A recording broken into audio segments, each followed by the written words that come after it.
to download the software, you need to install it. There's an installation wizard that will guide you through the whole installation, so there is nothing complicated during that step. There will be many selections during the installation. You can just keep everything default, like not to change anything, and that would perfectly work. One downside of WebStorm is that it is a paid software, so you need to pay to use it.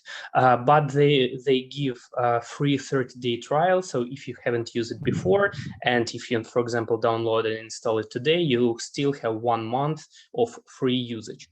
For example, during our course that we have in our educational college, we also provide students with a half-a-year license, which covers all your period of education, to use this, like what I may call the best software in the market. I also want to show you one of the alternatives, which is absolutely free to use and thus is used by many developers. It's called VS Code, or it's abbreviation for Visual Studio Code. Well, basically here we have the first link, code.visualstudio.com. And if you go here, you will see the same download page with different distributives for different operating systems.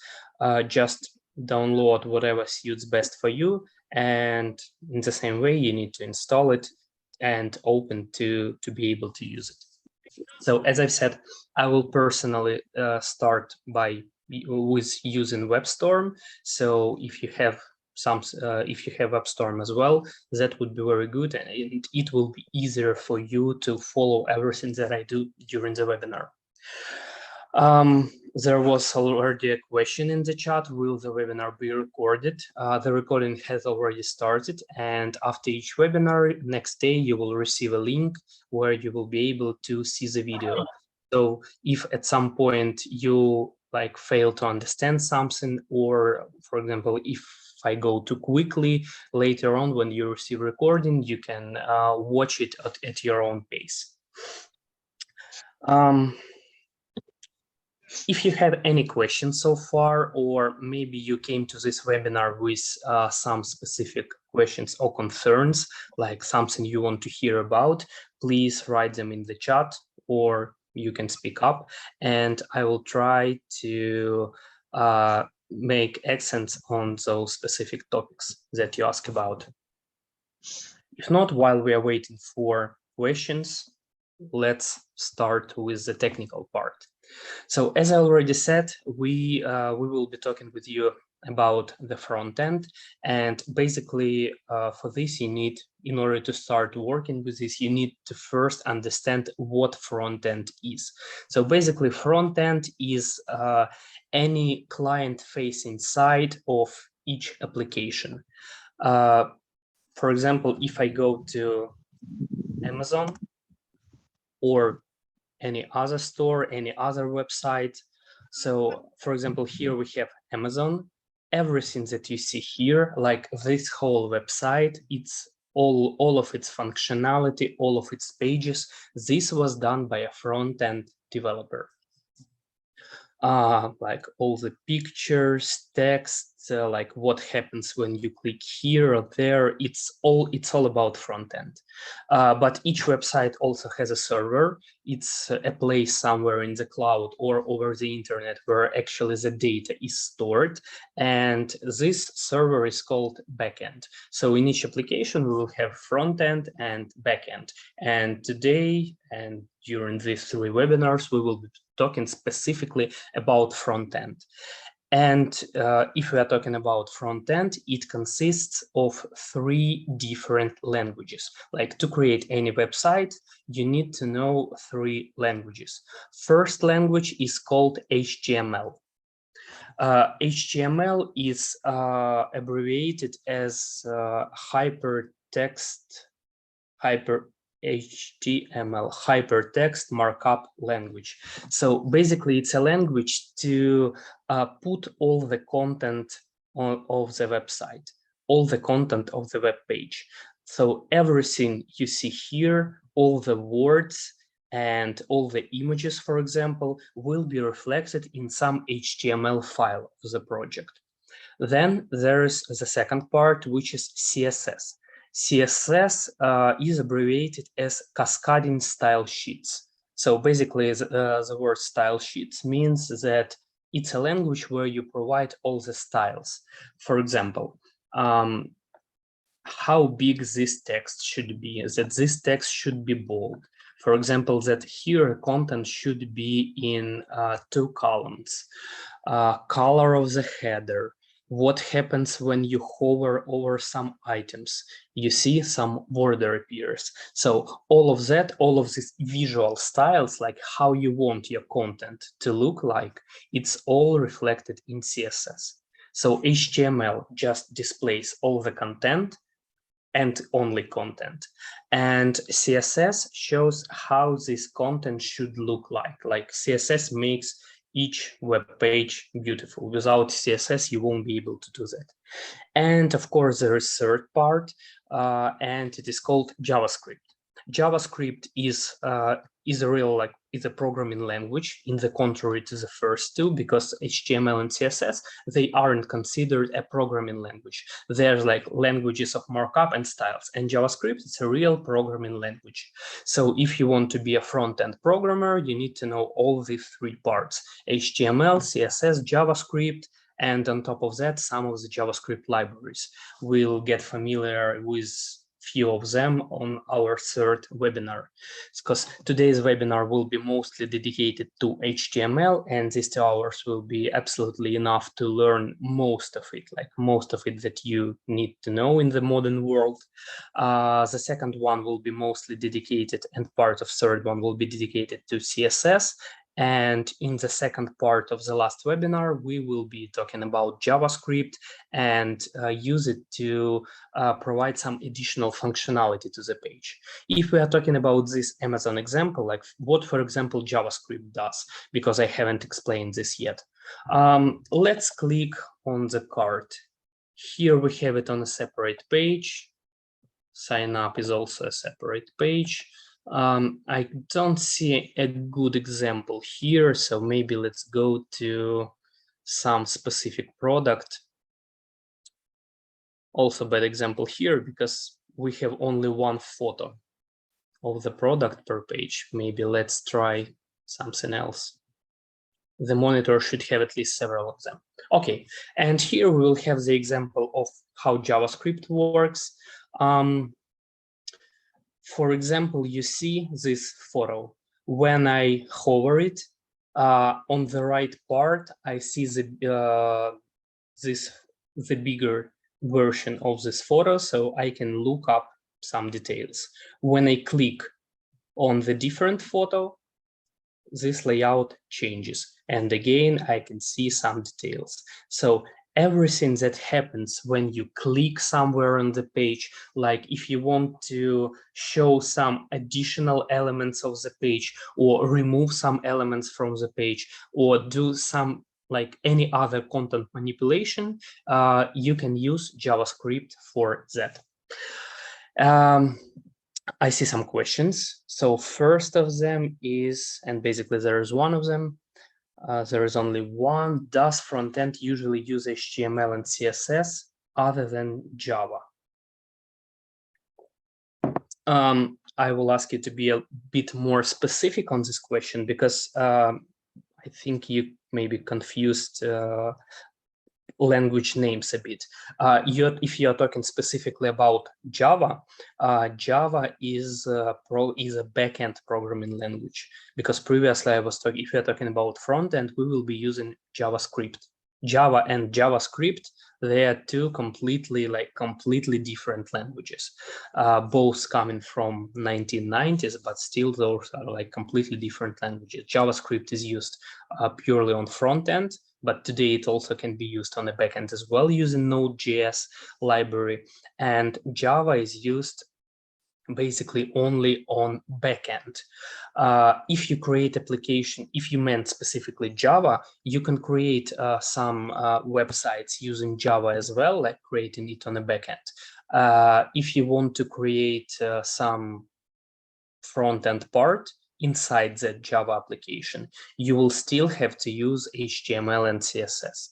Maybe in a bit different form, it might be in XML form, but still it will be mostly the HTML part. So to briefly answer your questions, if you are dealing with front end, in each and absolutely every case, you will face HTML and CSS in this or other way. There are different versions of HTML that might be used with different languages, but today we will be working with purely front end one. Okay, I hope it's clear. And now we can start writing the first lines of code. For that, as I already said, you need your IDE installed. If you have any other IDE other than Visual Studio Code or WebStorm, if you have been using it and know how to use it, you can continue using it. That's absolutely fine. You can use any of them. I just provided 2 of the most popular versions of them on the market. So, but still you can use absolutely basically any IDE to write your code. So what I will do now is I create a folder. This folder is I called it Front-End Basics September 2022. So we are keeping track where this has been, when this has been created. And I will work everything that I will do today, I will do within this specific folder. In order to start writing some code, I need to open this folder in my code editor or IDE. When you open the WebStorm, at first you will see a window similar to this one. For example, here I have the list of previous projects. For you, it will be empty. Anyway, layout might be a bit different, but still the idea will be the same. And basically in VS Code, you need to do the same stuff. So what we need here, without creating a new project, I want to open this folder that I have just created in my IDE. So I am choosing the button Open. I'm clicking on that, and I'm selecting my folder that I have just created, Front-End Basics, September 2022. Okay. And we are ready to start at this point. Another question, how did you create your project? I haven't created a new project yet so far. So what I did, I just created a new folder in Windows. So in Windows, it's simple. You right click, you press new folder, I gave it some name, and that's it. So I just created a simple folder. It was not a project yet. I just created a folder, and then I opened this folder in WebStorm. It's like the same, like File, Open, and I've selected and opened the folder. When you open some folder in WebStorm, this folder is automatically converted to a project. So basically just open the folder, create some empty folder and open it with any of your IDs. The working screen here in the IDE, it consists of 2 different parts. First one on the left is kind of browser, like your file system browser. So here I see the folder that I created. You see this name of the folder, and inside I will see the file that I will later create in this folder. The software already created one technical folder for me called .idea. Please don't touch it. It's technical folder. You have nothing to do with it. So just ignore it. It's just a technical folder that contains information, some metadata about your project. We don't need it. What we basically need is just the folder itself. And first, let's create some files. To create some file in this folder in WebStorm, what I do is I right-click the folder name. I select the top option called New, and below that, we have already an option called HTML file. So first, any front-end application will start from the HTML file. Let's go ahead and click here. If you are using VS Code or any other IDE, just click Create New File in a similar way, and be sure to give it extension HTML. So here I will create a file called example, and I will put .html. As I'm creating a HTML file, this last part, specifically in WebStorm, is not mandatory, but if you're working in any other IDE, you will probably need to provide the extension. So when you're working with different files, don't forget to provide the extension, because if you will write just example, it will create a file without an extension, which you then won't be able to open. So I'm putting example.html, I'm clicking enter, and that's it. My file is created. And I already see that the software has already auto-populated some code inside. This is basically, here's basically, you can see how HTML code look like. And now we will go into detail through like everything you can see here. If you try to do something what I say and something's not working, please write into the chat. I'll try to provide some tips on how you may fix that. So we have created our first HTML file, and let's write the first phrase that all the programmers do when learning a new language. It's hello world. Just be sure to write it inside the body. So you can see here, you can see the two words body and body. So write the text hello world between them, and basically we've created our first HTML page at this point. Now we can open it in our browser. If you are using any other IDE, you can go to the folder and just open this file. So you see, as I've given it an extension HTML, it will automatically be, operating system knows that it should be opened by a browser. HTML extension is reserved for browser files. For me, it will be opened in Chrome. If you are using WebStorm, when you moving a mouse inside a file, on the right, you will see a small panel appears, and it will list to you all the available browsers that you have in your system. I, for example, will select Chrome, click it, and this will easily open my file in Chrome. And here we see the result of our created web page. The words hello world. So again, here is our code. You can see that there are 10 lines of code here right now. And with these 10 lines of code, we have only one phrase output. So you may ask why we need so much code to display one simple phrase. And basically the answer is that what we have here in the beginning is a template for absolutely every HTML page that you have on the internet. So let's dive a bit deeper into the code and like what we see here. The first phrase, doctype HTML, you can just ignore it. It indicates to the browser which version of HTML language we are using. And this one specifically refers to the latest one called HTML5.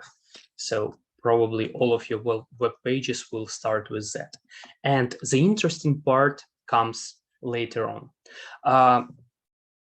HTML language itself consists of two entities. One of them is called tags, another one is called attributes. So basically the whole HTML language is some set of tags and attributes.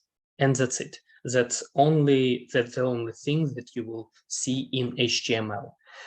If we are talking about tags, Tag is everything in this kind of triangular brackets. For example, you see this word head, and it has triangular brackets on the sides.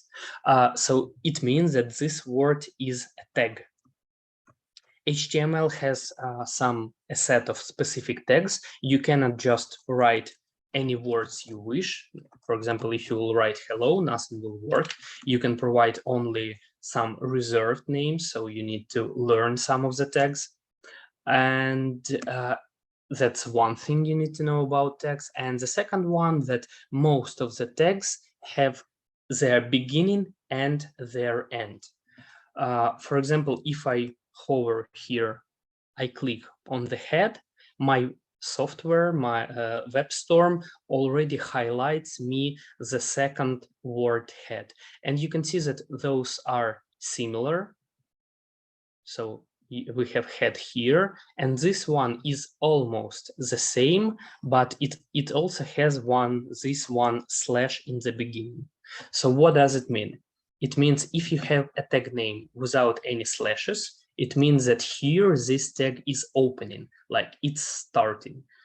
Everything that goes next is considered to be a content of this tag. And if you have a tag name and a slash before the name, it means that here your tag is closed. So you see, our tag head takes this much space. Here is the beginning on line 3. Lines 4 and 5 is its content. And on line 6, our tag head is closed. So this is where its head ends. Then we have body. Again, we have tag named body. Here is the beginning. And on line 9, we can see end of the tag body. Same goes with the tag HTML. On line 2, we have the beginning of this tag. And on line 10, we have end of this tag. So here's where it begins, and here it ends. And basically, absolutely every HTML page that you will see out there in the internet has this specific structure. So each of them starts with HTML tag and basically ends with HTML tag. And inside HTML, there are two other system, I will call them like system tags, head and body. So those are mandatory. HTML on the outer part, and inside it we have head and body besides each other. So these are mandatory. All the rest depends on your project. For example, even we've been on Amazon. Let's go there again. Now I will show you how to open the inspector and how you can check the HTML code of basically each page on the internet. When you right-click somewhere on the page, you have an option called inspect, last one. On the laptop, the shortcut to open this window is usually F12, or it might be FN F12, depending on the laptop you use. So let's close this one. So what do we have here? When I clicked inspect, a sidebar appeared for me. By default, it will be placed in the bottom like this. Well, if you open it for the first time, it will probably be opened like this in the bottom part, but I personally prefer having it on the right so I can see more of the page content. So if you want to do the same thing as well, you can click on the 3 dots in the upper right part, and basically first option, dock side, allows you to select where you want to see it, on the left, on the bottom, on the right, or as a separate window. I prefer having it on the right. And here in the inspector, you will see many different tabs. So let me open it wider.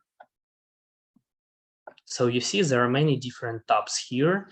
And so far during these sessions, we will use only 2 of them. For the first and second session, we will use only Elements tab. And when we will start learning JavaScript, I will also show you how to use the console tab.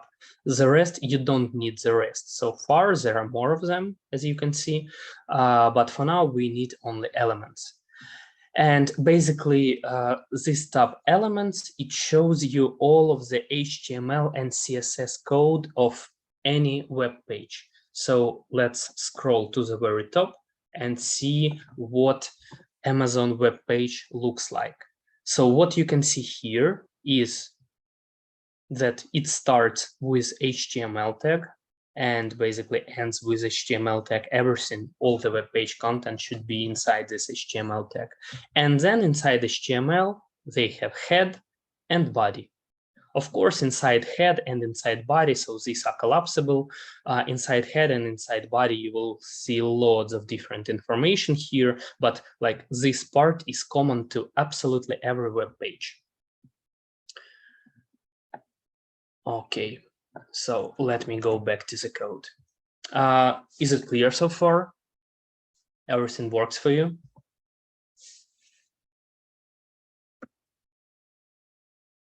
I hope yes. Please write down something in the chat so I see that you are following me.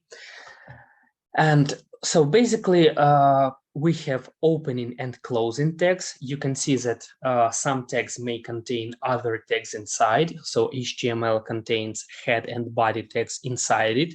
Head, for example, also contains two other tags inside, like meta and title. All new. If all new to you, if something is not clear, please write it down and I'll try to explain in more detail. I'll try to explain everything for the people who hear it for the very first time, but still I have more than 7 years of experience in programming. Sometimes it's hard to comprehend the things in the same way as beginners do. So if something is like, if I'm explaining something hard or you cannot understand something or something doesn't work, be sure to ask a question and I will explain it in more detail. So we've talked about tags. So you see when I click some tag, IDE highlights me the corresponding closing tag. This is one for HTML, this is one for head, and this is one for body. What they're used for. HTML is just like basic wrapper for absolutely everything on the web page. Tag head used to provide some metadata, like to link your page to different other pages or files. We'll do it a bit later. And tag body basically contains all of your page content. So everything you want to visually see on the web page should be somewhere inside of your tag body. So that's all you need to know so far about tags. In the next hour and a half, we will learn like 10 different tags with you, the ones that you will have to use to create your layout. And the second entity that I was talking about in the beginning is attributes. So all HTML consists of tags and attributes. Tag, we already learned what tag is.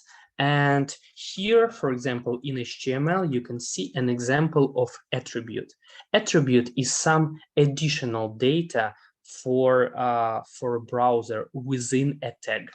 So you can already here see the structure, how it looks like. If you want to provide some attribute for a tag, so what you do is before closing the tag with this closing brace, you write attribute name, you put an equal sign, and then in brackets, you put an attribute value. For example, for HTML, there is an attribute called lang or lang. It shows browser in which language this web page is created. For example, if you are creating a web page in English, by default, you should leave this, like that language should be English. If you're creating it in French, it should be like abbreviation of the language code. So it should be FR. And for example, if it is in English and someone from France coming to your page, they have French as a default browser setting for them. Browser will see that the page that they are viewing, its language is different from the one which is default. And for example, Chrome will suggest to auto-translate this page. So this attribute is very important for browsers to show people language-specific content or providing some translations. There is another tag called meta. It's just some piece of metadata. And one of the attributes is char set. It's basically the encoding that we use on the web page. And the most popular encoding so far in the world is UTF-8. It's used like in most of the pages, maybe except some Chinese or Japanese ones. I'm not sure about those, but for all the Western world, you will see this like UTF-8 encoding for all of the web pages. And basically, other tags may contain also this additional auxiliary information for the browser, just specifying how specifically these tags should work, or providing some additional information to the browser. And basically, that's it. You will see here, for example, that not all the tags have a closing corresponding tags. For example, head should be closed, that's mandatory. And for example, meta, it doesn't have a closing tag. So you just write meta and that's it. You don't have a closing tag here. So, but those are things that you will intuitively learn when you start practicing with it. Okay, if everything is clear so far, let's go deeper into learning the HTML part. So I will delete this hello world, and now let's try some real programming. So in order to learn HTML, basically what you need to do is to learn 8 to 10 most popular tags. There are about 60 or up to 100 of tags in total, but only about 10 of them are most commonly used. All the other ones are used in like less than 1% of cases, so we won't be needing them so far. I will show you, as we have limited time during these webinars, I will show you only like the most popular things that you will surely face on basically almost every web page. And first, let's try the tag called H1. Most of the tags were created with creation of HTML languages. It was 90s. The internet was very slow, and developers wanted tag names to be as short as possible. So very often you will see many tags consisting of only one letter or maybe two letters, just to make them short. And usually those letters are abbreviations of some word. For example, H is abbreviation of the word heading. Let's put some text inside. So if I want to display some text on the screen, so first I need to remember that I need to put everything inside the body, like between the opening and closing text of body. And then I need to put content inside its own tags, which do some different things. There are several levels of headings. Specifically, there are 6 of them. So besides H1, I can use also, for example, H2 and write here heading 2 or any other text that you wish. I can use H3 and write here heading 3, so we know which one goes where. And basically there is 4, 5, and 6, but you will see they're working in absolutely the same as these 3.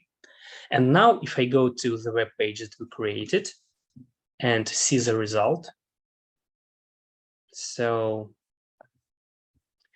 here you can see that what we created is already some page with some browser provided styles. So this one is H1, like first level heading. It's the most important heading on your website.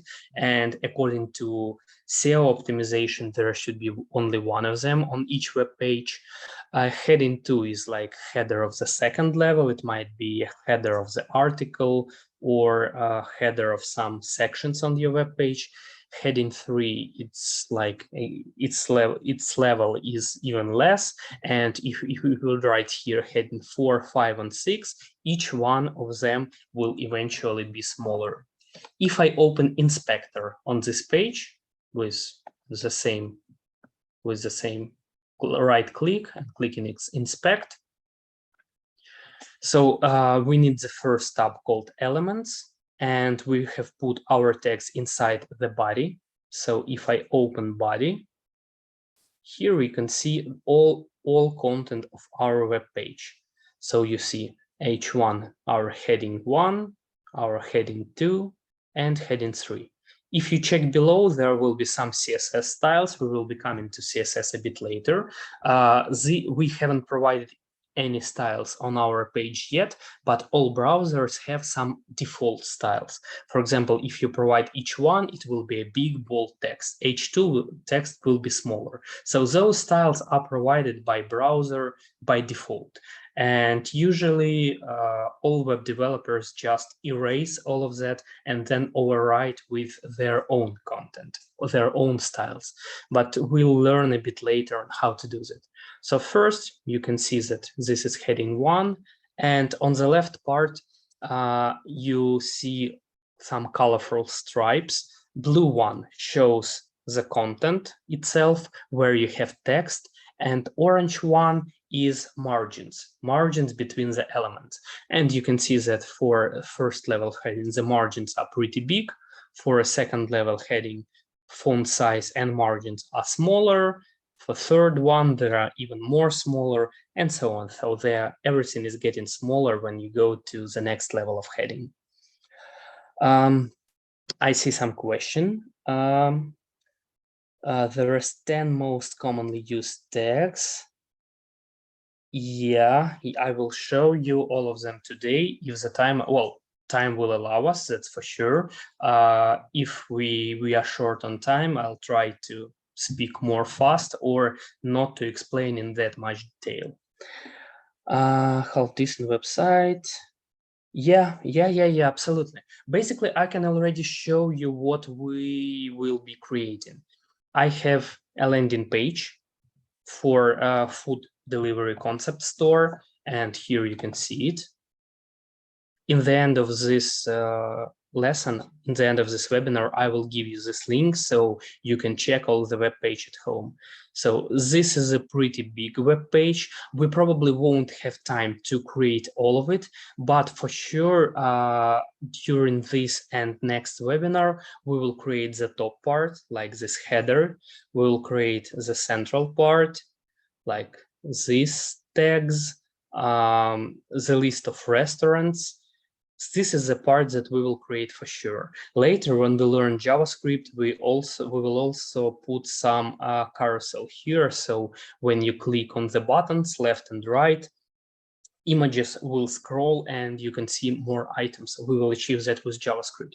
I'm not sure we will have time for any other sections, but when you know how to do like these first 3, all the other ones basically can be done in a similar way.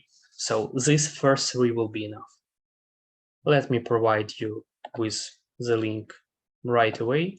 I will copy it into the chat, and I will also share it in the WhatsApp group later on. Here we go. Okay, so this is what we will be creating.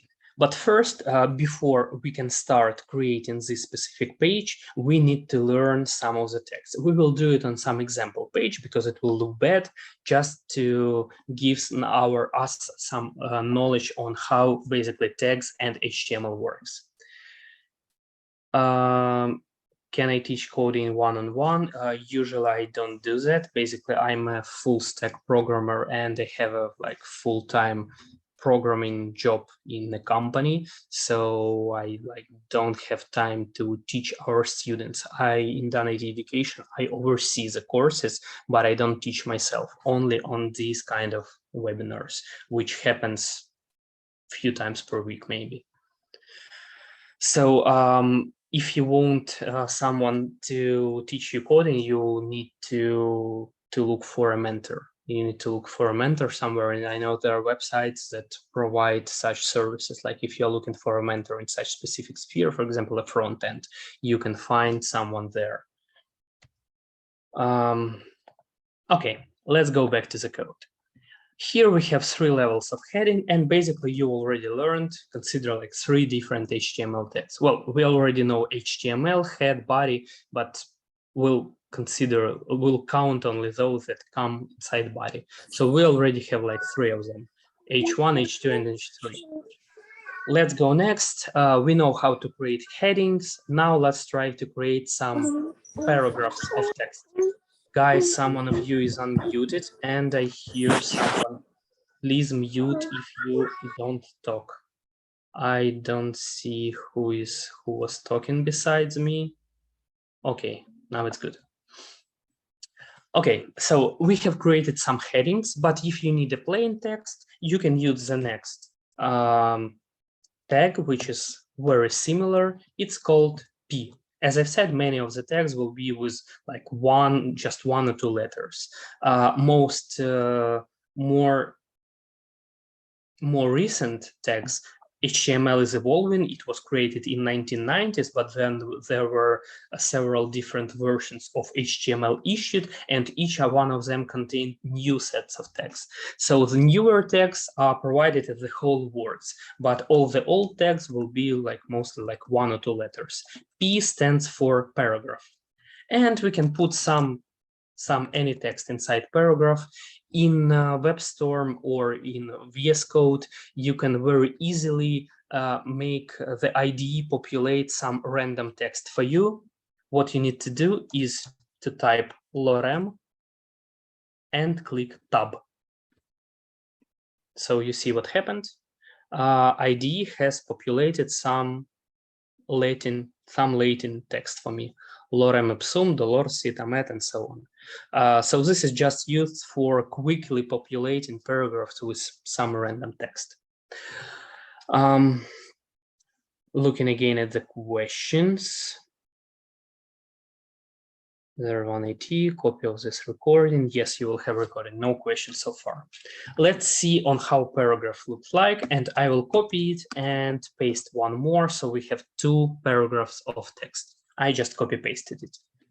And let's go back to our page.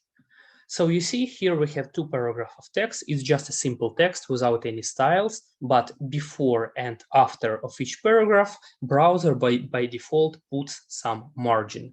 And if you select a paragraph here, you can see the exact size of this margin.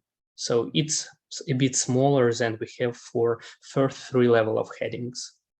And basically that's it. You learned another HTML tag. As you see, many of them don't do that much.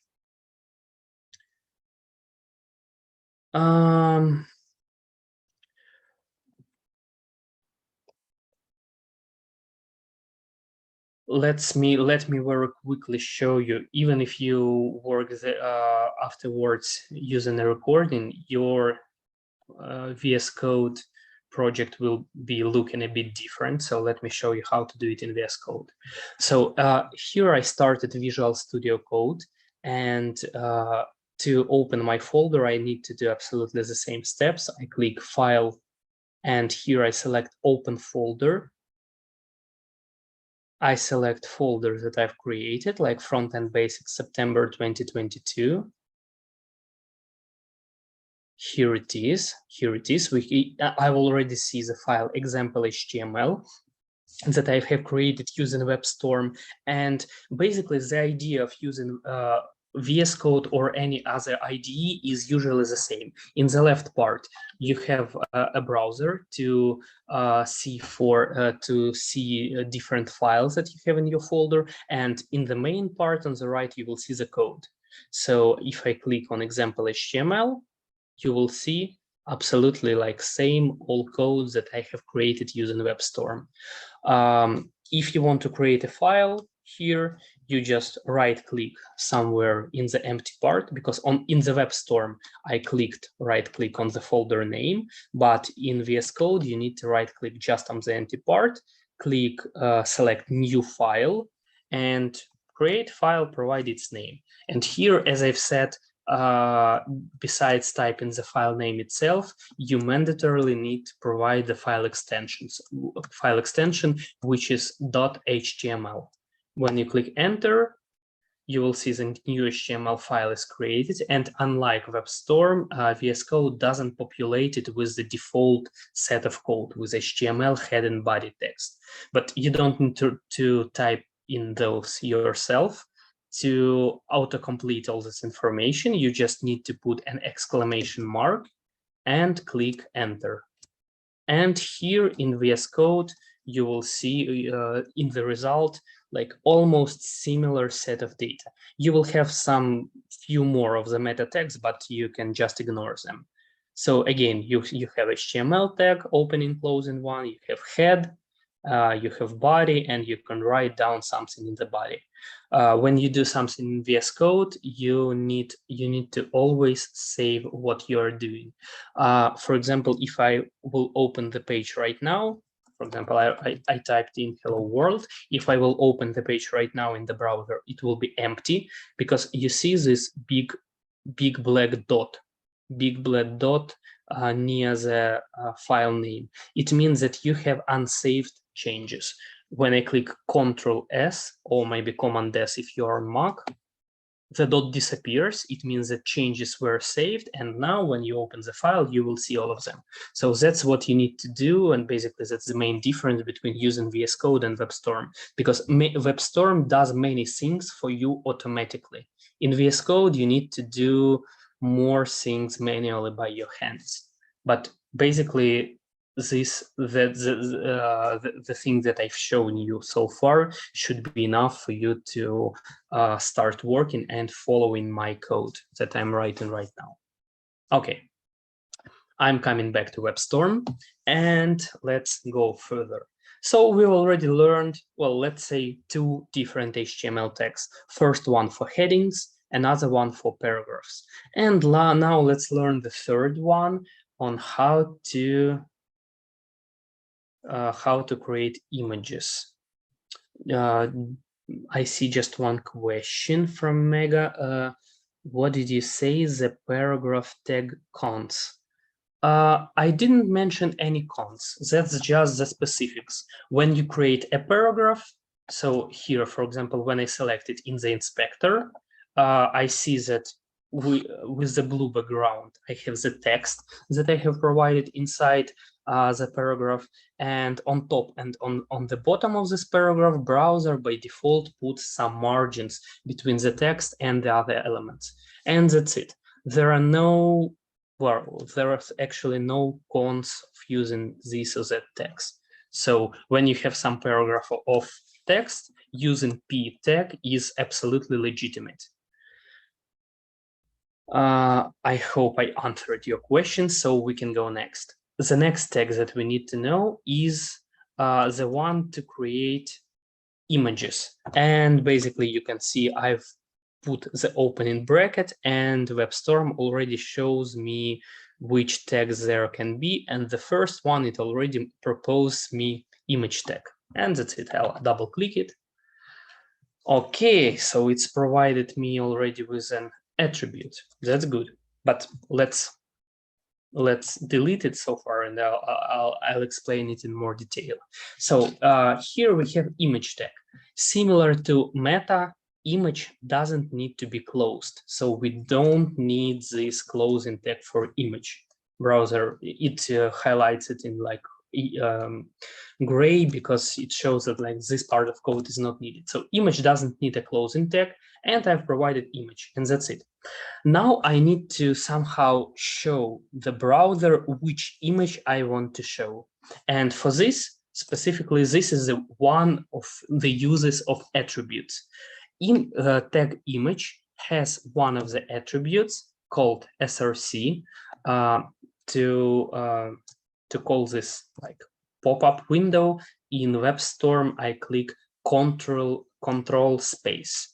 Control space, it shows me like autocomplete options. So there, as you can see, there might be many different attributes for image tag, but the first one called SRC, which is basically stands for source, is required. Image tag won't work without it. So I double click here, and here how it works.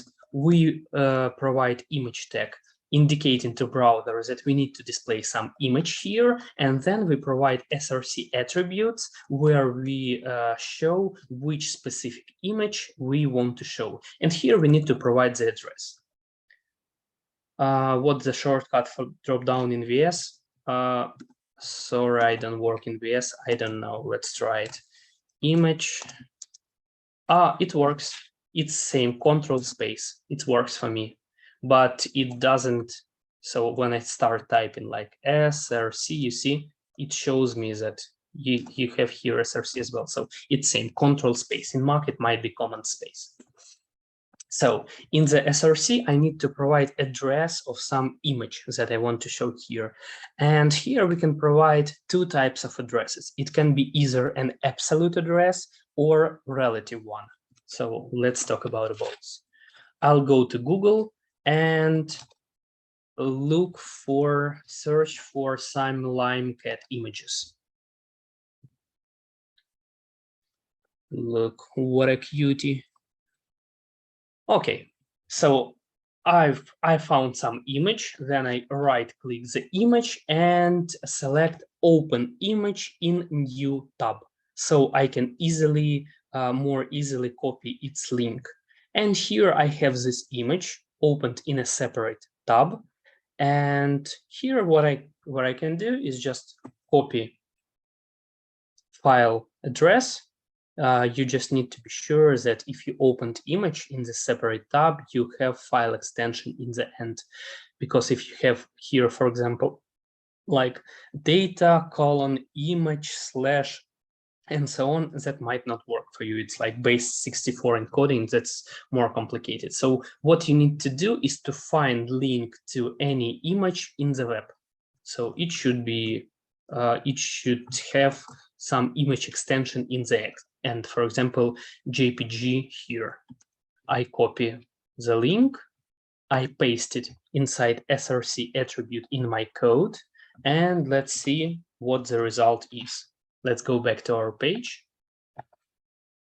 I'll make it smaller. And you see, we have cat on our page. Everything working. Here, what we used, this is called an absolute address, because you're providing a full address to the image on, it might be in your operating system, like C, program files, and some like indicate some folders. It will be an absolute path, or for example, full web page. And now I will show you how to use a relative path, because using this absolute path is not recommended. Especially using images from the other websites, because on the other day this website might be down, and it means that your website won't be able to load image from there. So what usually developers do is that they download the image on their own computer, and then they put it somewhere beside their project files. I'll show you how it is done. Let's find some other cat. Let it be kept on a balcony.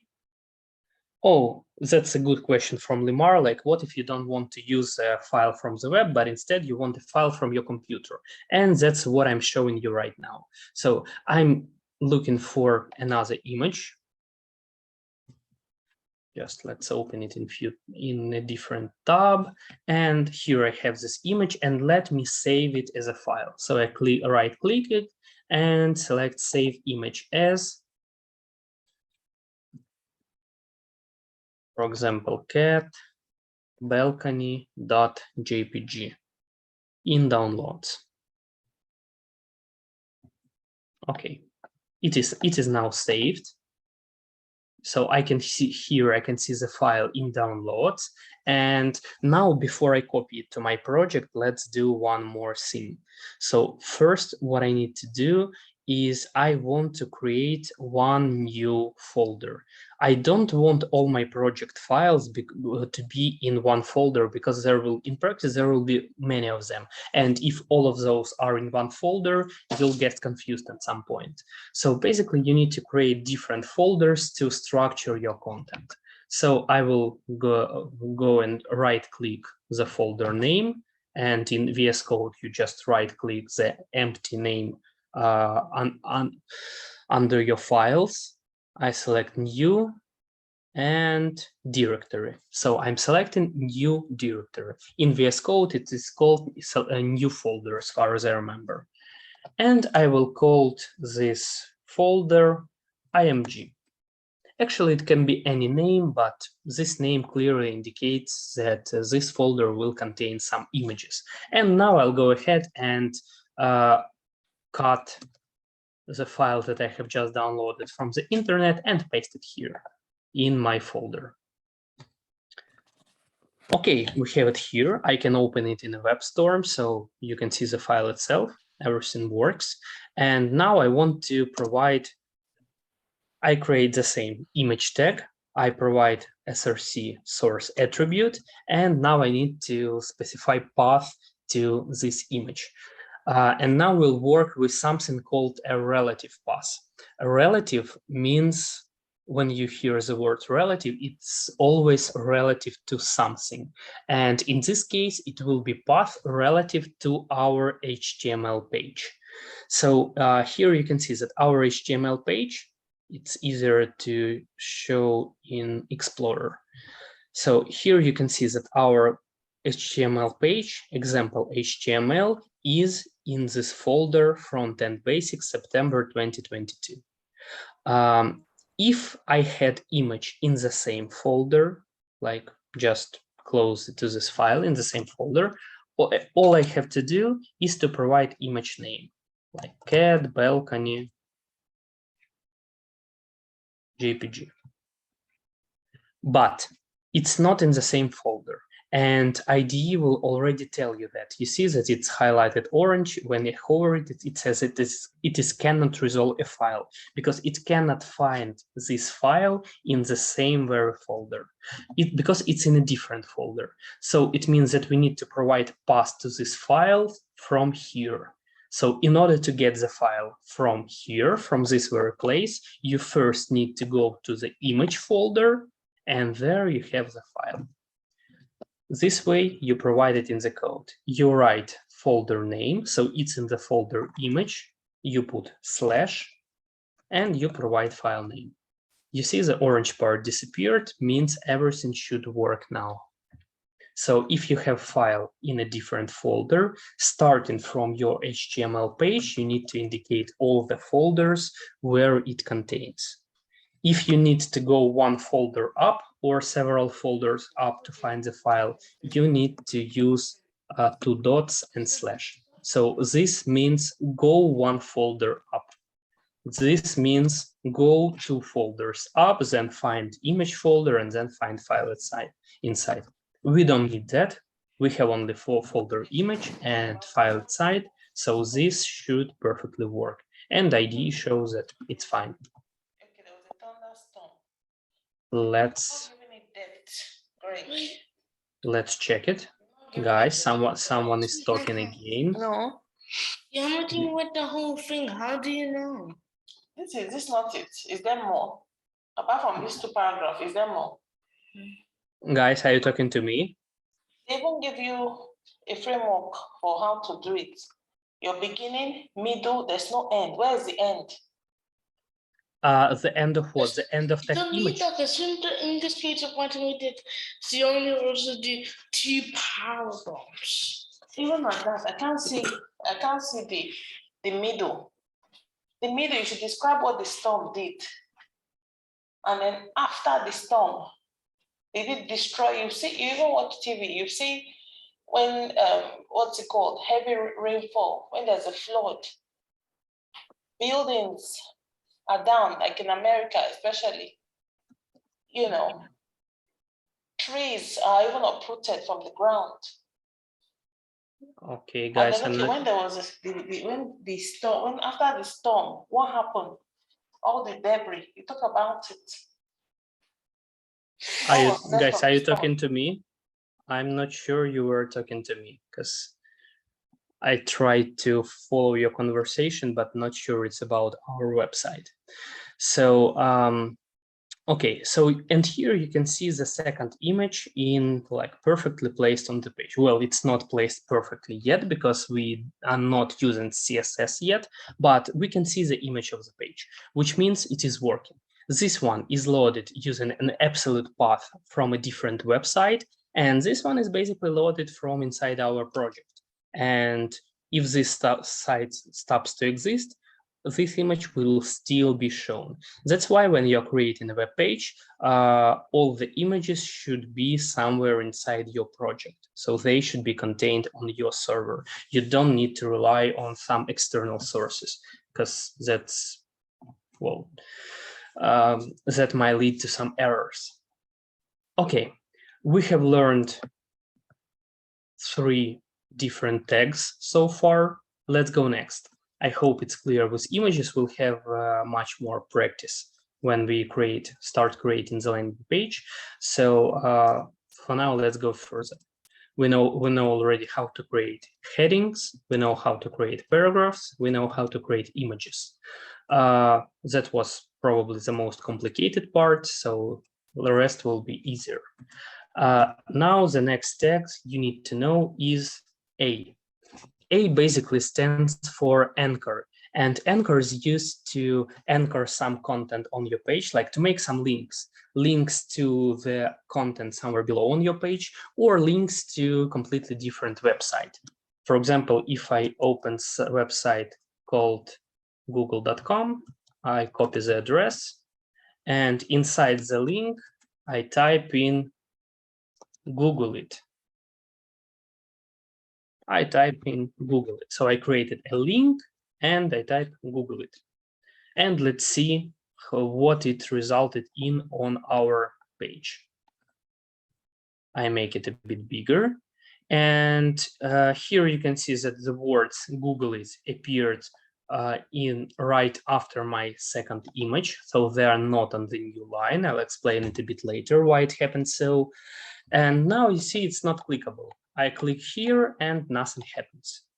Just stop for 5 or 10 seconds and try to think yourself what we are missing. For example, what do you think I need to do in order to make this text a hyperlink that will, upon click, lead to Google website?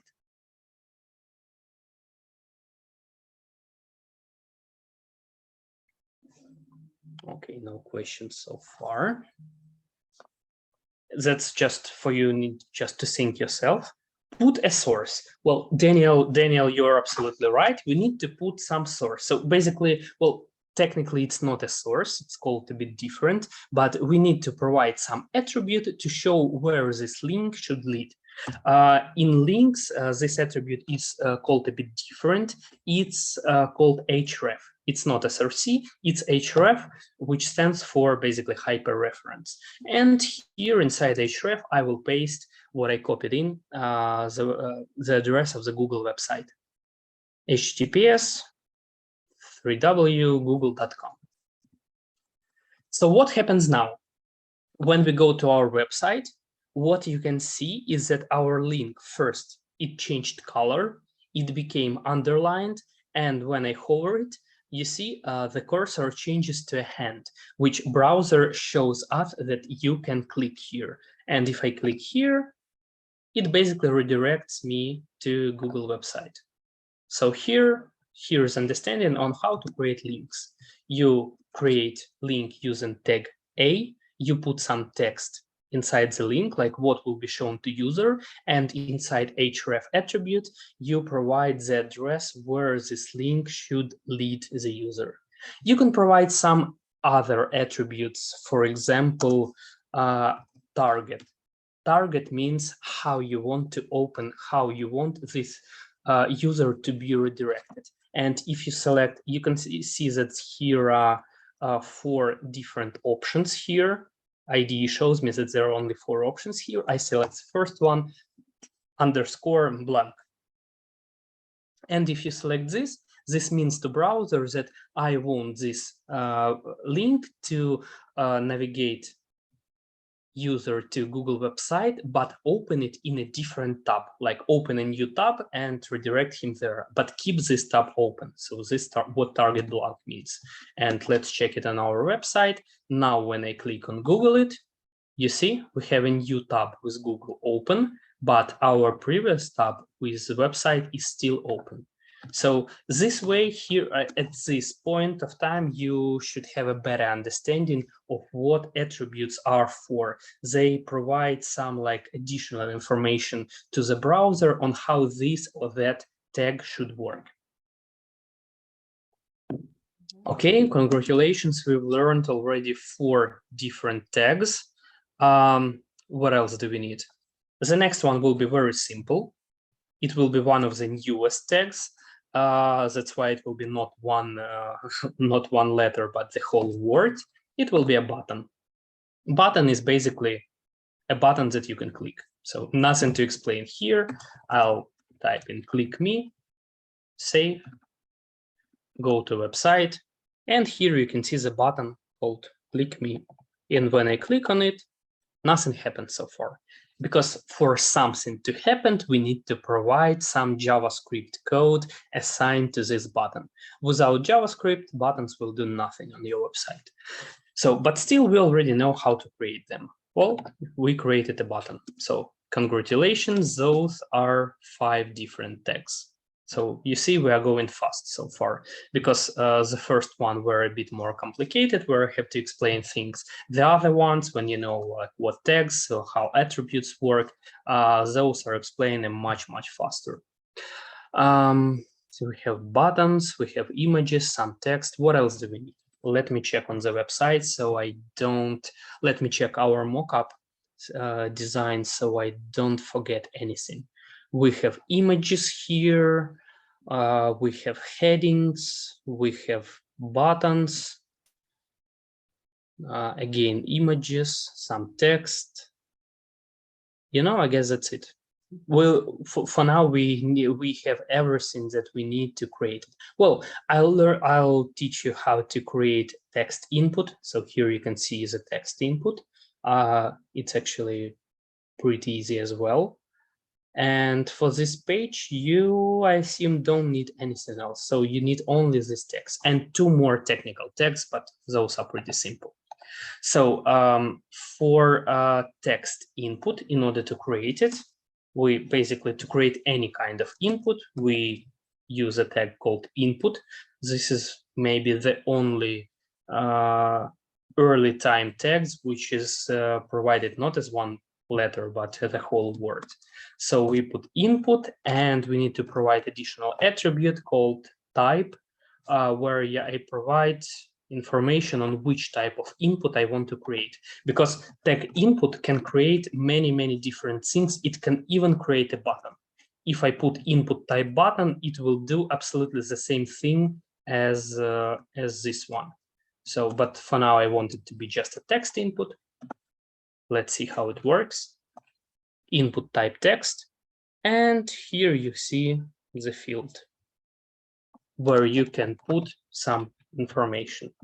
There's one useful attribute that you need to know when you're working with inputs called placeholder. You see, when I start typing, IDE shows me the result, placeholder. I click enter, it auto completes it for me. And here, for example, I can provide username. Let it be like this. Placeholder is a background text that you see when input is not filled yet. You see? So we have in a gray, like written in username here, but once you start typing, those are replaced by an actual input from the user. But when input is empty, you see this placeholder text. And when we are talking about inputs, they can, as I said, create many different types of inputs. So, for example, if I type a placeholder user password, we have an input type called password. It's absolutely same visually as a text input, but when you type in something, everything you type in is masked. Well, you've seen it probably on literally every website. When you're putting in your password, it's provided like all your input is hidden with this mask, and this is just achieved by creating input with type password. We can have input type checkbox, and for example, another input type radio. You don't need to create this after me, just for now you can just look at my screen. We have input type date. Well, let's finish with these examples. We won't need those anyway, but just wanted to show you how many different things you can create with just one tag called input. And looking at our website, you can see a checkbox here, which can be selected and deselected. We can see a radio button here, which can be switched. It's like when you have several radio buttons and you can choose only one option of them. It's called radio button and created with input type radio. We have a native calendar here that allows you to select some date and so on. And as you can see, all of these things are created with just one tag.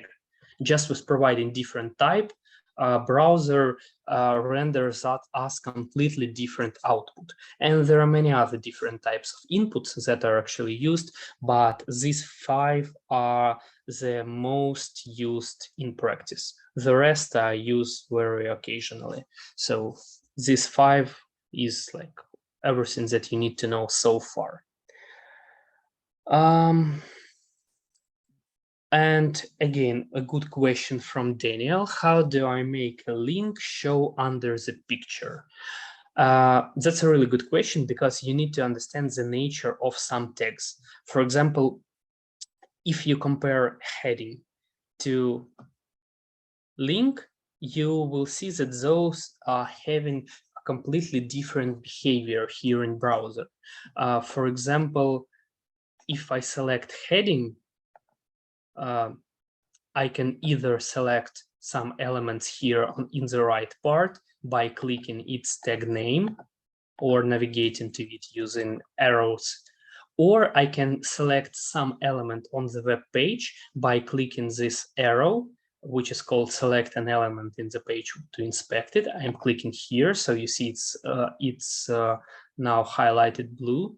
And now I need to select, I can select any elements, for example, let it be heading 2. Okay, I have selected it, and it will redirect me in the code specifically to this place.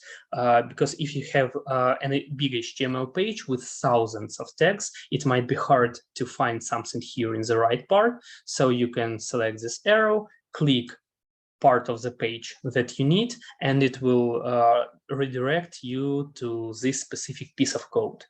And if you will take a look at this heading 2, you will see that the content, I mean the blue part, it populates the whole screen width, and the next content will go below this heading. So nothing can be on the right of it. No other content will be placed in the right, because we have a small amount of text, but still the rest of the page width is still populated by this tag. And on the contrary, if we check the link, let's find it this way. So you see, I click the link, it finds it for me. When I click on the link and I inspect it, it shows that the blue part, the content, populates only a small part of the page, like only where the text is, and the rest of the space is empty. This like comes up with an understanding that there are basically, well, let's call it like 2 types of tags. There are like block tags and line tags, or I'm not sure how to translate this word, so I don't remember how it's called in English, but well, let's call them block tags and string tags. Let's call them string tags, for example. So the difference between them is that block tags populate the whole page width. You can see the example of blocks tags here, like H1, H2, H3. P is also a block tag because its content, it populates the whole page width. Even if inside one of the paragraphs, I delete all of the text, leaving just 2 words. Let's go back and see. You will still see that the tag's content populates the rest of the page, irrespective that there is actually no text, because those are block tags. It means that when you place some block tags, all the other content will go under it, just below it. And there is also some string tags, such as images, links, inputs, and buttons. Those can be considered as string text because, as you can see in Inspector, those populate only that amount of page width that their content actually require. And everything that goes on the right is free for another content to be put in there. So here you see this button. This input, it goes on, it starts on a different line, but for example, if I close the inspector, so it makes the page wider, you will see that now all the inputs and button, they go on the very same line, even like 2 images, and let's do it like this. So you can see when you have enough space, we can have inputs here as well. So this here you can maybe already understand what we need to do to, for example, what do we need to do if we want links to, or this link to be on a separate page, on a separate, no, not page, sorry, on a separate line. We need to wrap this link, which is basically a string tag, we need to wrap it into some block tag. For example, here and here we're learning one more block tag called div. I'm putting beginning of div tag before the link and end of div tag after the link. I press Ctrl-Alt-L to auto-format the code. So we can see different levels of tags. They are not coming like all in a straight line. We can see that, for example, if this A is inside div, then it will have this padding, it will have this padding on the left, so we can more easily navigate the code. And this way, if we check the result, here we will see that the link goes separately on a separate line and nothing is placed on the left or on the right of this link. If we check the code, like inspect the code, we will see that we have used a div tag, basically which does absolutely nothing. Well, technically, visually, div tag does absolutely nothing. No matter how many of them you use on your page, visual layout won't change. But it's just a most commonly used block tag that is used to wrap some other content. And we see that div populates whole width of the page, and inside it, we have a link that takes only a small part of the page. But the next tags, they go after div. As div takes all the content, all the width of the page, the next tags go below it. So no, not there is a question regarding the shortcut to auto format the code. It's not Ctrl-A-L, it's Ctrl-Alt-L. Ctrl-Alt-L. Basically, if you right click, I'll show you how you can find all of these shortcuts. I suppose it should be somewhere here. Nope. maybe in edit, view, Control Shift, navigate, code, surround with. Okay, so I found it. Basically, when you open any of the menus on the top, you can see in the right part the shortcut that you need to use to do this.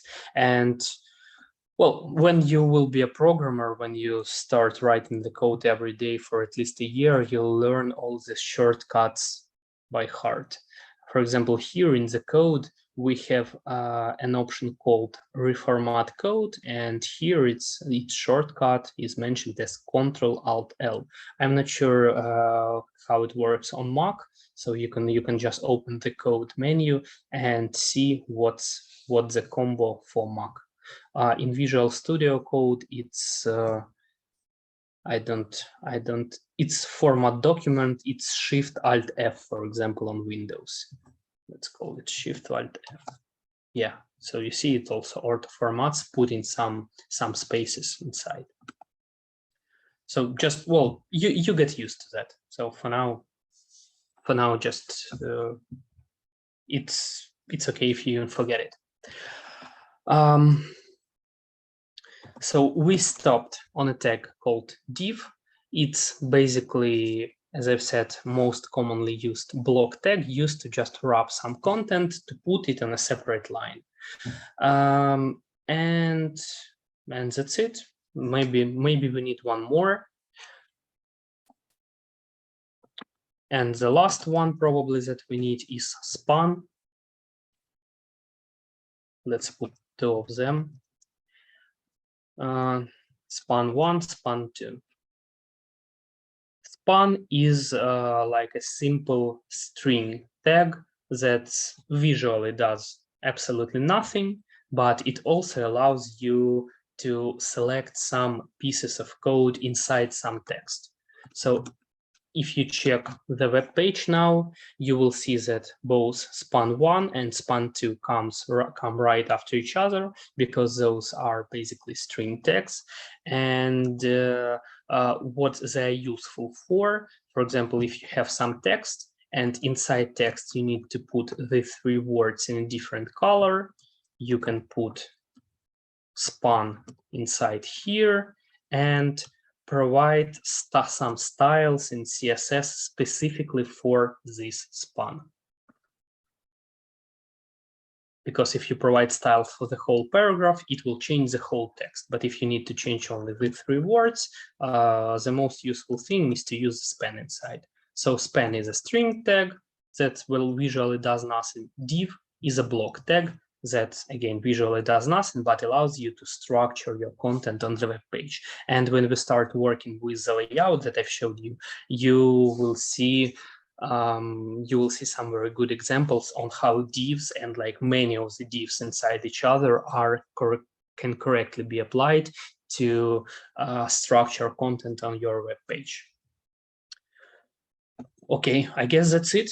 We are finished with learning HTML. My congratulations. Of course, if you need to dive deeper into details, there are much more tags, there are some lists, there are some tables, forms, but for now we won't need them. To create like 90% of web pages, what we learned today, or 95 maybe percent, this what we learned today will be enough for you. The other ones are used in more specific cases. Yeah. As our admin says, please feel free to ask questions. I am waiting for that, because I hope it is understood, everything that I'm talking about. I see that Daniel's following me, but I hope the rest of you too. Okay, great. So let's start the next part then. So we've already learned HTML, and now let's learn some CSS. To do that, I will create, firstly, I will create a new folder and then a new file to work with. Not a HTML file, but specifically a CSS file. There is a way to write CSS code and some styles directly inside HTML page, but this is not recommended, not to mess up, because your code will become messy. The styles represent like many words, and if you put all styles here inside HTML, well, it will be very hard to read and to maintain. So that's why usually styles are provided in a separate file. So for this, I'm creating a new folder on the root level of our project. You can call it styles or CSS, like whatever. I will call it CSS, like clear and concise, and you basically will always understand what's there, because it will be a folder for styles. And inside, I create a file, new file, called styles.css. Don't forget about the extension. If HTML files have HTML extension, CSS files basically have CSS extension. Usually the file is called styles or something similar, but the name can be absolutely any that you will choose. So I will hit enter, and we are provided with an empty CSS file. Can I teach the most common CSS tags too? Yes, of course. That's actually what we will be doing right now. But in CSS, those are not called tags, because in different languages they have like different naming. If in HTML we have tags and attributes, that's what you need to remember, because if you, for example, want to find an answer to some of your questions on the internet, you need to provide correct wording that other programmers are using. So in HTML, they have tags and attributes. If you want to learn like all the other tags, you need to type in Google HTML tags, and you will find correctly what you are looking for. Because if you will be looking for like HTML words, HTML keywords, or something similar, like if you won't be using the word tags, but instead some other synonyms, you might end up finding something not what you are looking for. So that's why you need to understand how these or that things are called. So if in HTML we have tags and attributes, in CSS we have selectors and basically some properties. Selectors and properties. I will write down some code here. No, let it be P. And let me write some code. And you will now see that even if you haven't seen anything of CSS before, you will probably understand just from the scratch, you'll probably understand what's going on here. So try to look at these 4 lines of code that I have created and try to think of what they should do on our web page, what they should do. I'm giving you a few seconds just to think about it.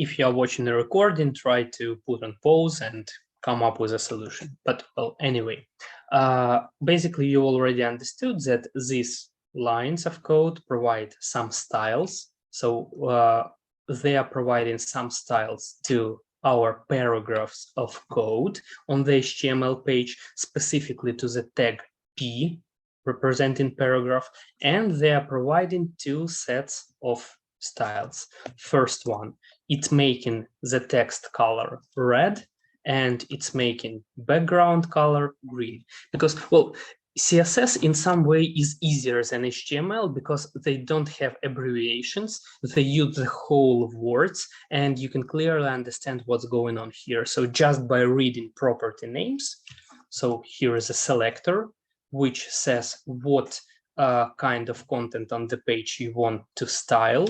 This is property name, like what property of the content you want to change, and this is the value, like how you want to change it. And the ID already shows me, if I, for example, working with colors, it already shows me a preview of the selected color.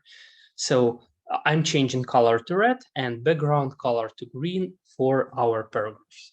Let's check our web page. Where is it? Here it is. Let's find our paragraphs. And you can see here that nothing have changed so far.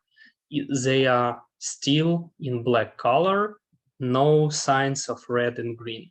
So what happened? Why so? Why don't we see red and green color here? Again, I'm giving you a few seconds to think. Pause if you're looking at, if you're watching it in a recording. What do we need to do to actually see those colors?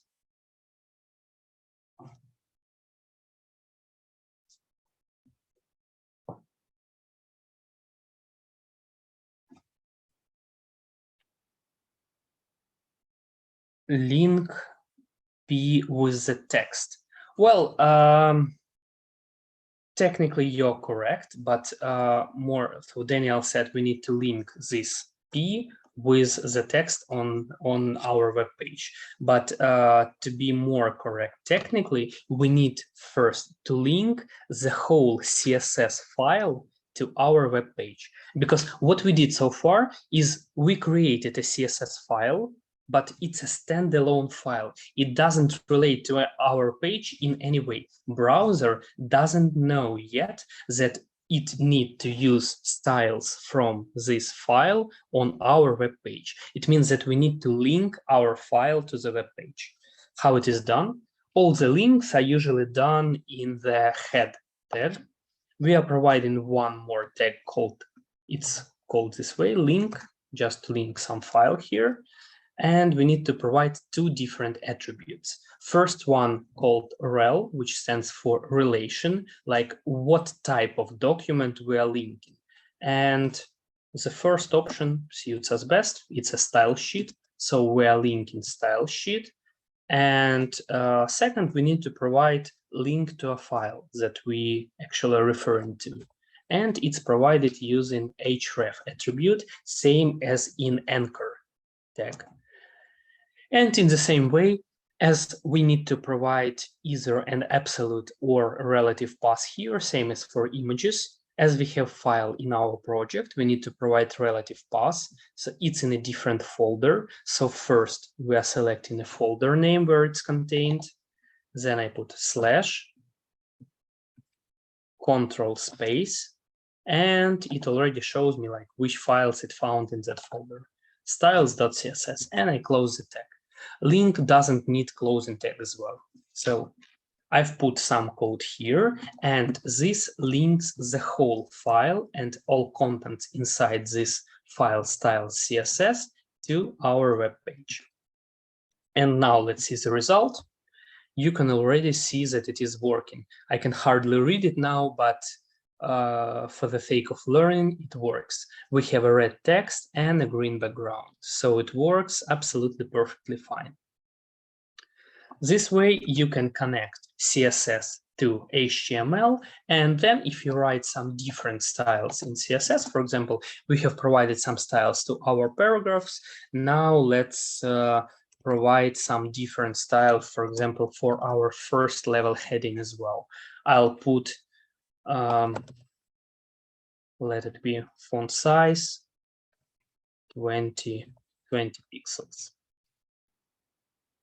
Again, you don't know CSS yet, but reading this, you understand that it is size of the text. Font, it's text, like font size of the text, and we provided it with a value of 20 pixels.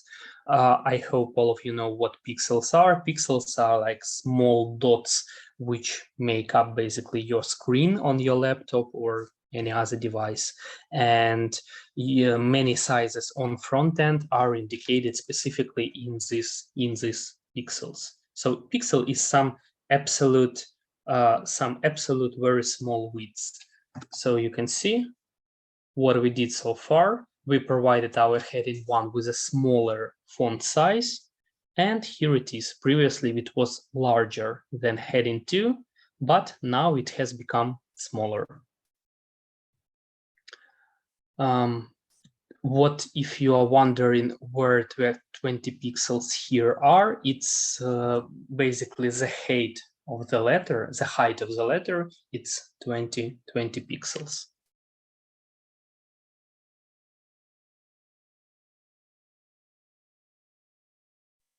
And actually, that's it.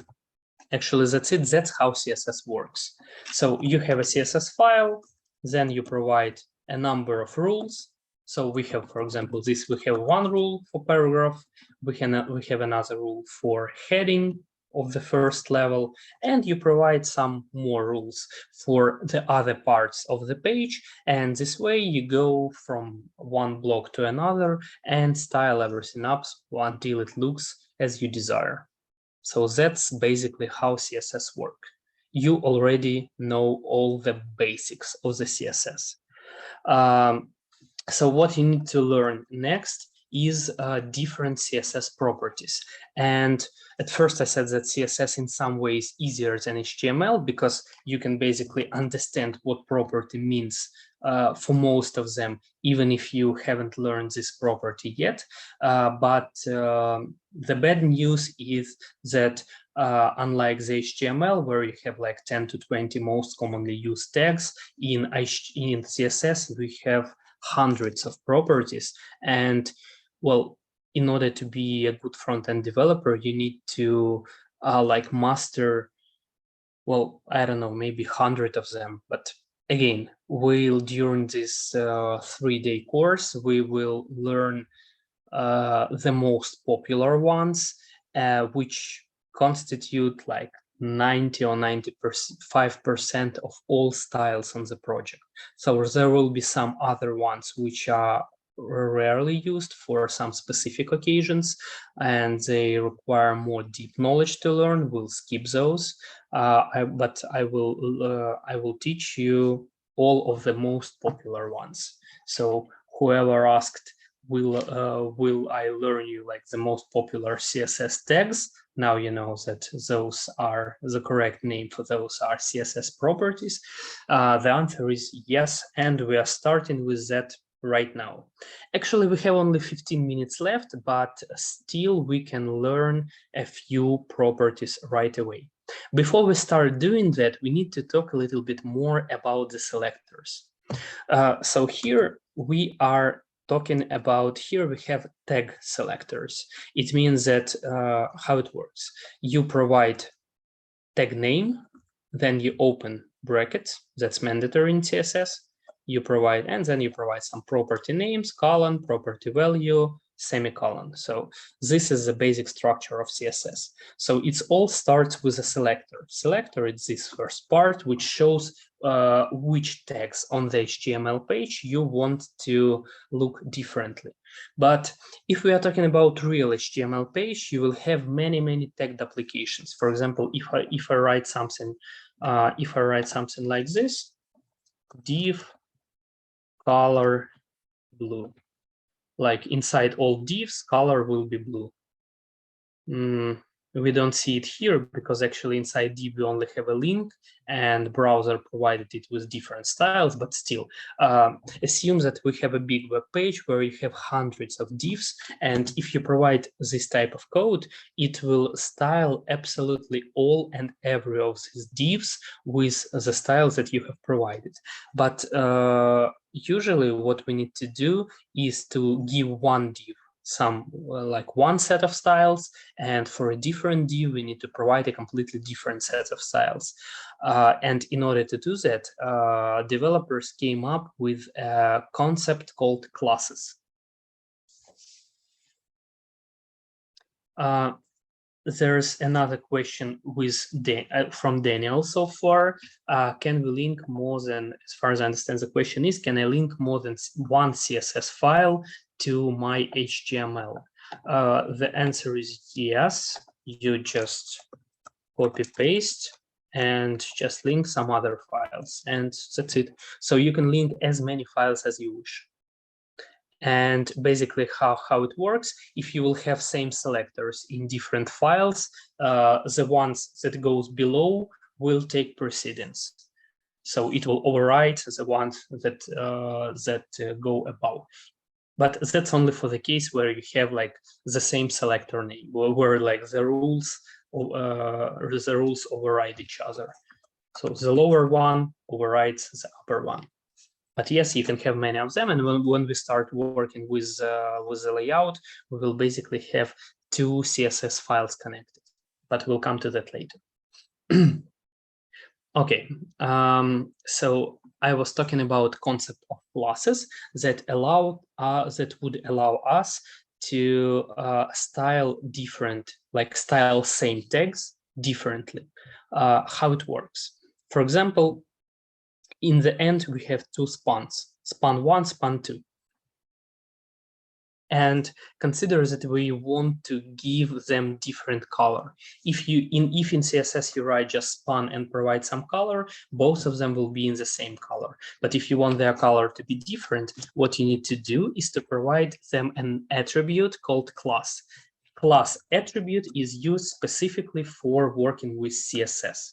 Here we can provide any name just without spaces, like for example, let it be span1, span-1.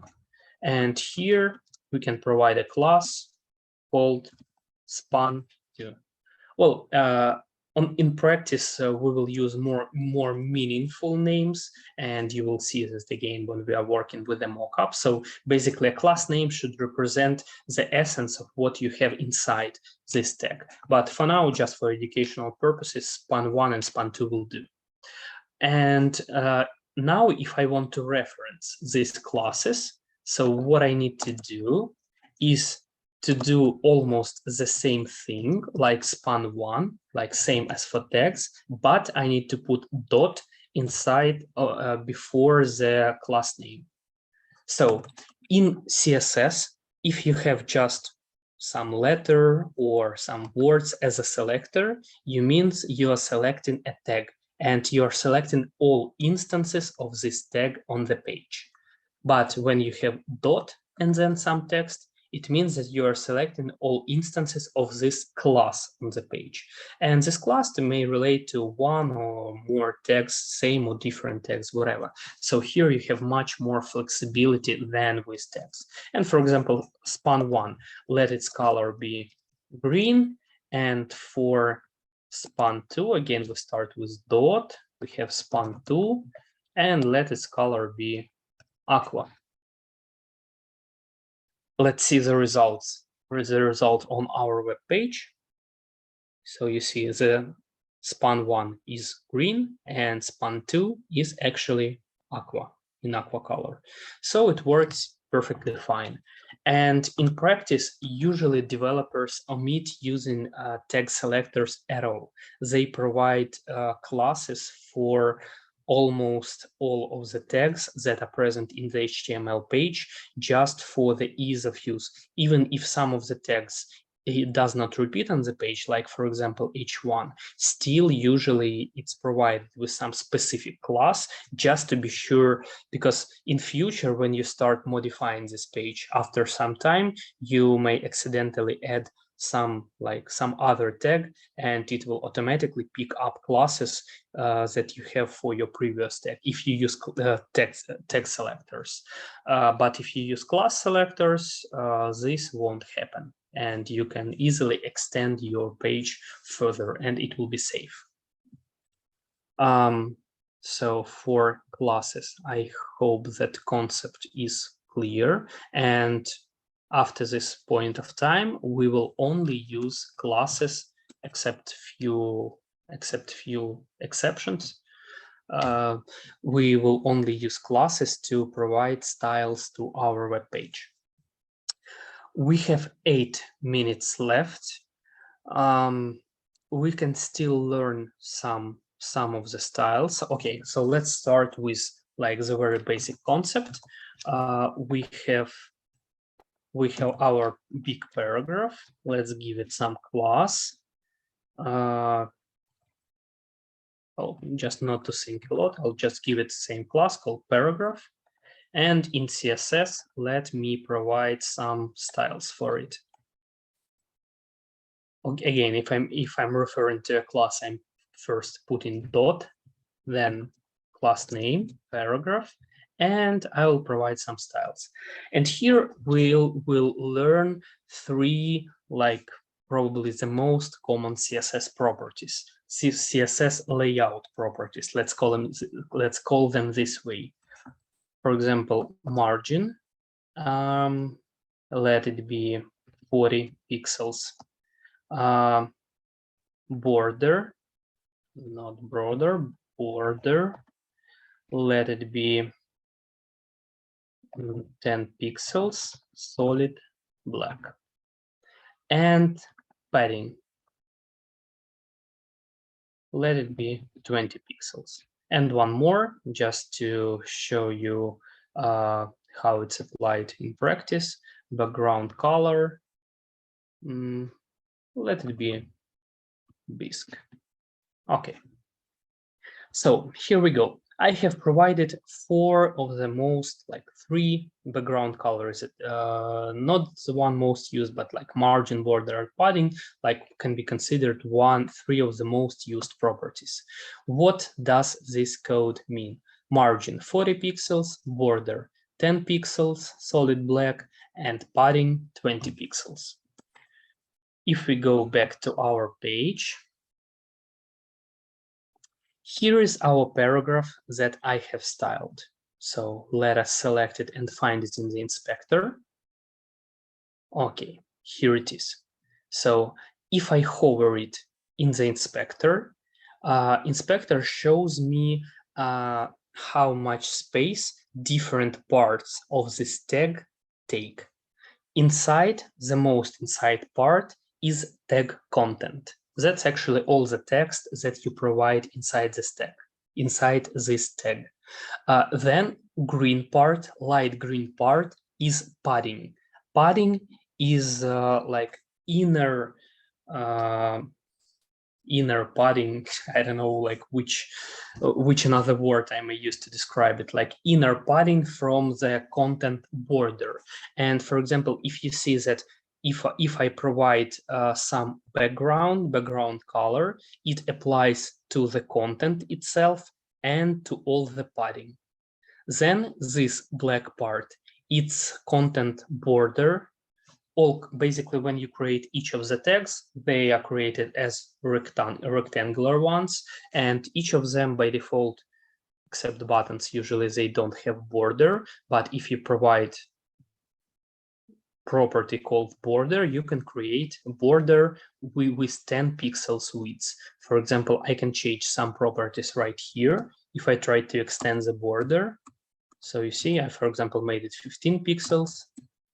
Now I made it 20 pixels. What inspector is useful for, you can do absolutely all changes here without going back to the code. For example, we have padding 20 pixels. I can make it a bit smaller. I select the value, and then I can either type in the new value, or I can use the arrows up and down to change the value 1 pixel up or 1 pixel down. So now I'm pressing arrows down, you see, the number is decreasing, and when I'm pressing the up arrow, the number is increasing, and we can make padding bigger and bigger, and so on. Of course, these changes that you do here, they won't be propagated back into the code. So you can take a look here on like which layout you want to do, play with here a bit, then memorize which numbers you have here and go back to the code and apply it. Because otherwise you'll have to go back to the code, like change padding to 24 pixels, look how it looks. No, that's too little, change to 30, that's too big, and you need to go like back and forth. But in browser, you can change it here directly and find the resolution that you are comfortable with. So let's leave it at 20 pixels. So again, we have a content, blue content inside tag. Then we have padding. It's like inner padding before the border. Then we have the content border. And after that, we have margin. Margin 40 pixels. When you hover on the element, it's highlighted in orange. Margin is a distance between this element and some other elements on the screen. And you will see that background color is not applied to margins. So these are the most popular properties. How else can we use them? For example, for border, you need to provide all the three values: width of the border, type of the border, and color. If you fail to provide one of the values, the border itself won't work. Oh, it works, it shows red. That's weird. For example, because previously it didn't work. For example, if you don't provide border type, like if you put border 10 pixels or just 10 pixels black, you will see that there is no border at all. So you need for sure to provide the border type. And border type solid is used in maybe 99% of cases, because there is also some types as dashed, border, dotted, and so on. There are like several different types of border, but those are used very occasionally. So most likely you will face only the solid border when you're creating something. And that's it. So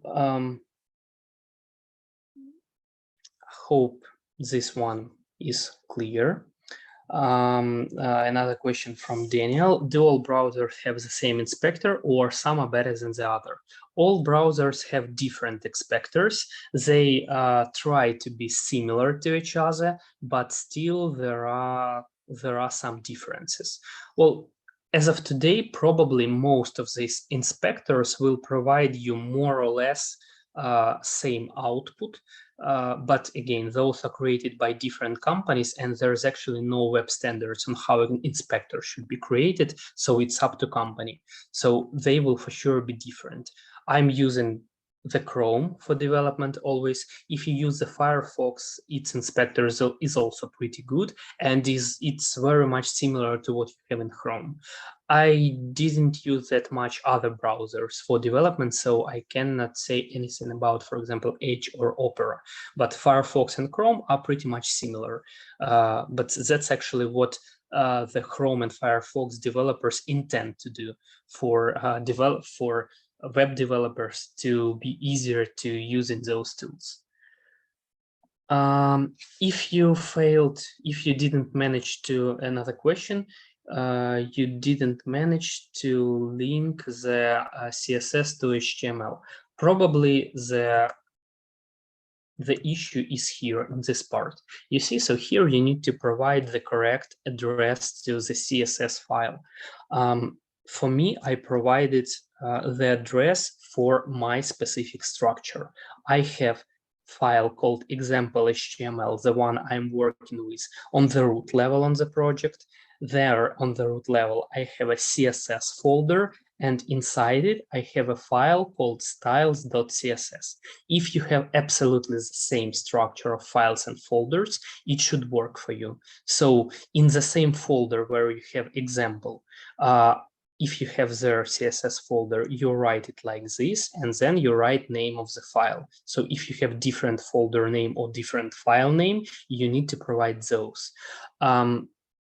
If that still doesn't work for you, just to be sure that it is working, what you can do is place style CSS file in the same folder as example HTML, like both files in the same folder, and provide only file name here. So this way it will work for sure.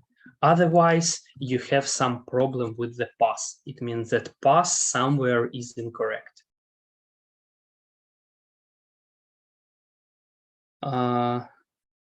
Link rel, yeah, it was the underscore. I didn't see it at the beginning. Yes, I see that you had the underscore here. And well, actually in this way, IDE already will show you that something is wrong here. So you see it's highlighted orange, and we see also red underscore here. Yes, underscore was a problem for sure. Okay. Okay, our time is up, but I'll keep you probably 3 to 5 more minutes just to finish up with something. I've shown you like margins, border, and spotting, how those can be provided. But for example, in many cases, you need to provide some distance on the top and on the bottom, but you don't need distance on the left and right. In this case, these properties are like the common ones, and they have some details. For example, instead of just margin, you can put margin dash, and you can see already 4 different variants here, like margin top, bottom, right, and left. So I can, for example, provide margin top 40 pixels and margin bottom, I don't know, let it be 10 pixels. And that's it. And I'm not providing any margins for left and right. And in this case, we will have 40 pixels of margin on top, 10 pixels on bottom, and absolutely no margin on the left and on the right. So for each 3 of these properties, margin, border, and padding, you can provide some sides. Like if you want padding to be only on the left, let's put padding left 30 pixels. And here you can see that there is padding from the left, but no padding from the other sides. Here on the right, there is just no words to fill it, but there is no padding here. If you inspect the paragraph, you can see that green part, padding, is only on the left, present only on the left. Same goes for borders. You can provide, for example, only border top, let it be like this. And in this way, you have border only on top. So, and this way you can have different borders on different sides, bigger border on top, smaller border on bottom, or vice versa, or 4 different borders. So you are completely allowed to do all of that. And the last thing that you need to know about these properties is that, for example, you have margin, also have margin left 20 pixels, margin right, let it be 15 pixels. So assume you have all 4 margins indicated. In this way, in this case, you can provide 1 margin property and indicate already 4 of them. And it will go like this: 40 pixels, 15 pixels, then we have bottom 10 pixels, and 20 pixels. So if you will, you can see that when the first I'm putting the value that was on top, second one was the value that was on the right, third one is the value that was on the bottom, and the fourth one is value that was on the left. At the beginning, it might be hard to remember it, but it basically resembles a clock. If you imagine a clock with some arrows, so it goes clockwise from top, then to the right, then to the bottom, and to the left. So every time, just imagine the clock: top, right, bottom, left. And it goes this way for both margins and paddings. You can indicate them this way. If you provide all 4 values, these are top, right, bottom, left. If you, for example, provide 3 values, it means this one top, this one right and left, and this one bottom. If you provide only 2 values, it means this one will be applied to top and bottom, this one will be provided to right and left. And if you provide only 1 value, this will be the same margin for each of the 4 sides. Let's leave them different so you can see the example. So here, with just using the margin property, you can provide same margin for all sides. You can provide difference for top and bottom, and you can even provide 4 different margins. Just remember this clock rule. Okay, so we need to finish for now. Our time's up. So what I will do now, I will now put this code on GitHub, so you can check it out at home. What I do here is click BCS, share project on GitHub.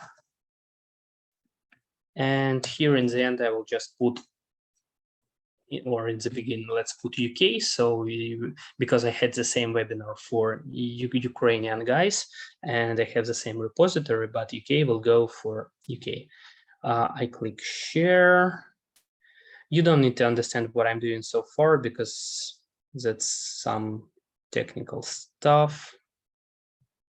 If someone of you knows what is Git and GitHub and GitLab, I'm basically pushing my repository there. Okay, it's done. Now I'll give you a link. I will also, once we finish, I will also provide it in a WhatsApp chat. Here it is. And if you follow this link now, you might need to register yourself on the github.com website if you didn't do that yet. And there you can find all the code that I've written today so far. So here it is. If you follow this link, you should see something similar to this. For example, if I open example HTML, this is a web page. This is a code that I've written so far. Going back, here is a CSS folder. Here is a style CSS with margins that we've just created. So all the code is already on web. What you want probably to do is go to this page, click on the code green button, and here there is a button to download zip archive with all the code. If you want to continue practicing at home with HTML, creating some different tags or practicing with some different HTML styles, just go forward and download the code that I have already created, and you can continue working with that same project that I was working with. Also, after the next webinars, I will upload my code here, so you will always see the latest code here. So if you, during the webinar, you missed something, you will be always able to check it here. I will also send you a link to this file. That's the layout that we will start creating at the beginning of the next webinar. Sending it to chat. Let me just find it. Where is the chat? Okay, here it is. You might need to register in Figma. Next time I'll show you what Figma is and how you work with that. For now, you can just register there. It's easier done with a Google account. And next time I'll show you how to work with it and how to extract different styles from here. Okay, we're already 10 minutes late. Sorry for that. But just if you have any questions, last chance to ask them.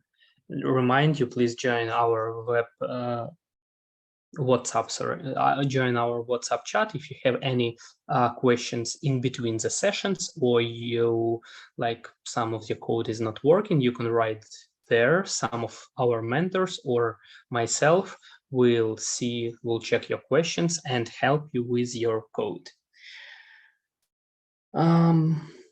Okay, there is a link. There is again a link to WhatsApp group in the chat. So please follow, register there. And if you don't have any questions to me, I thank you for being here tonight. See you again on Wednesday. Have a good night and good luck.